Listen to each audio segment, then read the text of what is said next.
আসুন আজ আমরা ইতিহাসের পাতা দেখে এমন এক অবিশ্বাস্য কাহিনীর সাক্ষী হই, যা শুধু একটা গল্প নয়। এটা হলো ধৈর্য আর অহংকারের লড়াই, বিশ্বাস আর অবিশ্বাসের লড়াই, আর অত্যাচারীর পতন আর মাজলুমের দলিল। এটা হলো হজরত মুসা আলাইহিস সালাম এবং পৃথিবীর অহংকারী শাসক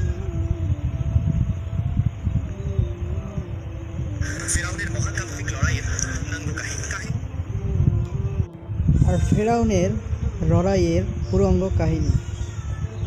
শুরু হলো সেই শাসকের গল্প, যখন মিশরের প্রাসাদে বসেছিল এক অহংকারী শাসক ফেরাউন।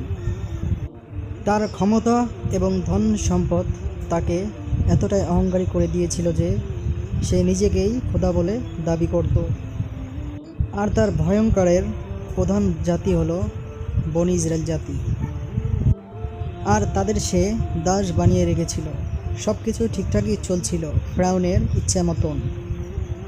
সে এক রাতে এক ভয়ঙ্কর স্বপ্ন দেখল বনি ইসরায়েল জাতির থেকে এক ভয়ঙ্কর আগুন এসে তার প্রাসাদ রাজ্য পুড়িয়ে দিচ্ছে। আতঙ্কিত ফেরাউন তার রাজ্যের জ্ঞানী ও গণকদের সবাইকে ডেকে পাঠালো। স্বপ্নের ব্যাখ্যা শুনে তার অহংকারের চূড়া কেঁপে উঠল। গণকরা বলল, মহারাজ, আপনার বনি ইসরায়েল জাতির এমন একজন পুত্র সন্তান জন্ম নেবে যা আপনার রাজ্যের এবং আপনার পতন হওয়ার ভয়ঙ্কর তথ্য হবে। সে রাগে শুনে ভয়ের রাগে পাগল হয়ে গেল।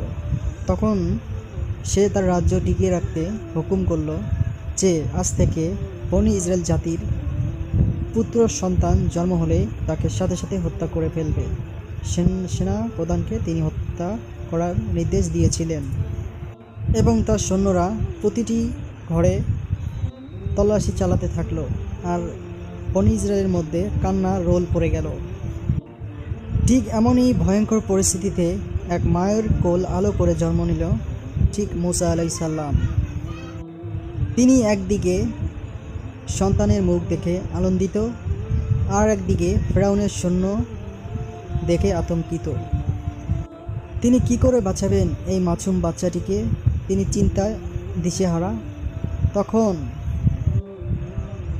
আল্লাহ তাআলা তাকে ঐশী ইশারার মধ্যে জানিয়ে দিলেন যে তোমার সন্তানকে একটি কাঠের বাক্স বানিয়ে সেই বাক্সের ভিতর ভরে নীল নদে ভাসিয়ে দাও। ভয় পেও না,